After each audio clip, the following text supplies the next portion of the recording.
किसी गांव में एक व्यक्ति रहता था, नाम था हरीशचंद्र। वह बहुत ही चतुर, बातूनी और अपने आप को बहुत होशियार समझता था। लेकिन उसकी एक बहुत बड़ी कमजोरी थी, आलस्य। वो किसी भी काम को करने में टालमटोल करता था और मेहनत से कोसों दूर भागता था। गांव के लोग मेहनती थे, हर कोई सुबह जल्दी उठकर खेतों में काम करता, मवेशियों की देखभाल करता, लेकिन हरीशचंद्र का दिन दोपहर में शुरू होता था। उसके घर की खिड़कियों पर पर्दे हमेशा गिरे रहते, ताकि धूप अंदर न आ सके और वो आराम से सो सके। हरीशचंद्र को राजनीति का बहुत शौक था। उसने गांव की पंचायत की कुछ बैठकों में भाग लिया था और देखा था कि प्रधान को कितना सम्मान मिलता है। उसे लगा कि अगर वो प्रधान बन गया तो बिना मेहनत के ही उसे सम्मान मिलेगा, लोग उसकी बात सुनेंगे और शायद कुछ पैसा भी आ जाएगा। एक दिन गांव में घोषणा हुई कि पंचायत चुनाव होने वाले हैं। गांव में हलचल मच गई। जहां एक और लोग अपने अपने पसंदीदा उम्मीदवार की चर्चा करने लगे, वहीं हरीशचंद्र ने फैसला कर लिया, मैं भी चुनाव लड़ूंगा। गांव के सभी लोग हैरान थे, ये हरीशचंद्र, जो खुद अपने घर का झाड़ू तक नहीं लगाता, वो अब गांव का प्रधान बनेगा। लोग मजाक उड़ाने लगे, लेकिन हरीशचंद्र ने भी ठान लिया था। उसने एक छोटा सा भाषण तैयार किया और गांव में प्रचार शुरू किया। उसके भाषण में वो कहता, मेरे प्यारे गांववासियों, मैं जानता हूं आप सभी थक चुके हैं, आपको बदलाव चाहिए। मैं आपके लिए बदलाव लाऊंगा। मैं ऐसा काम करूंगा कि आपको कुछ भी करने की जरूरत नहीं पड़ेगी। लोग हंसते, लेकिन कुछ बूढ़े लोग और कुछ युवक उसकी बातों में आ गए, खासकर वे लोग जो खुद भी मेहनत से बचते थे। हरीशचंद्र जानता था कि अकेले प्रचार करने से वो नहीं जीत सकता।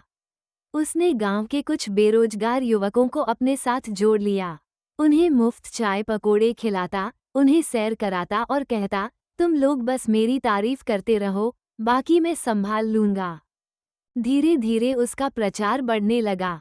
उसने वादे करने शुरू कर दिए, गांव में सड़क बनवाऊंगा, स्कूल में पंखे लगवाऊंगा, सबको मुफ्त दवाई दिलवाऊंगा।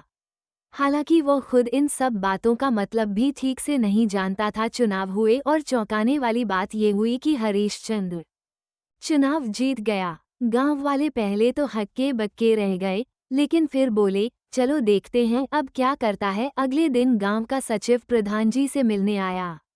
वो उन्हें ऑफिस ले जाना चाहता था, लेकिन प्रधान जी यानी हरीशचंद्र तो सो रहे थे। प्रधान जी, मीटिंग है आज।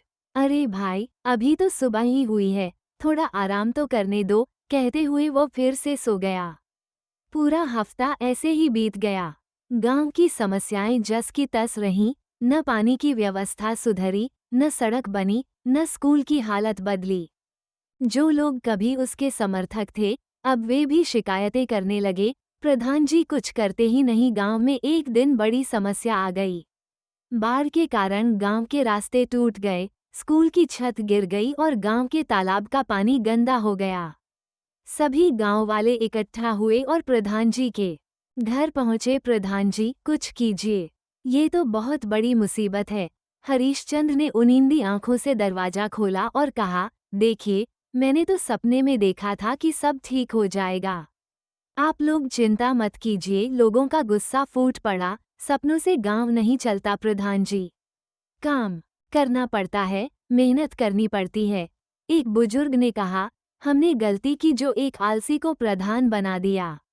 लोगों ने तय किया कि वे अब खुद ही मिलकर काम करेंगे। गांव के युवकों ने एक समिति बनाई और बिना किसी सरकारी मदद के तालाब की सफाई शुरू की। महिलाओं ने स्कूल की मरम्मत में हाथ बटाया और किसानों ने मिलकर रास्ते की मरम्मत कर दी। हरीशचंद्र को कोई पूछने भी नहीं आता था। वो अपने घर में बैठा बैठा सोचता, सबने मुझे अकेला छोड़ दिया। एक दिन वो खुद गांव के स्कूल में गया और देखा कि गांव कितना बदल गया है। हर कोई कुछ न कुछ कर रहा है, मिलजुल कर काम कर रहा है। बच्चे पढ़ाई कर रहे थे, बुजुर्गों के लिए बैठने की जगह बनी थी। उसकी आंखों में आंसू आ गए। वो समझ गया कि सिर्फ बातें करने से कोई नेता नहीं बनता, नेता वही होता है जो अपने लोगों के लिए कुछ करता है। वो मंच पर चढ़ा और बोला, मैंने गलती की है, मैं चाहता हूं कि मुझे माफ कर दें। आज से मैं भी काम करूंगा आप सबके साथ।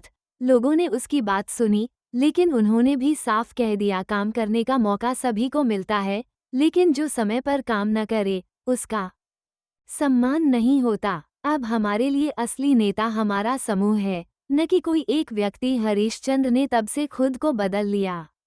वो हर सुबह गांव की सफाई में मदद करता, लोगों के साथ बैठकों में शामिल होता और किसी भी फैसले से पहले सबकी राय लेता।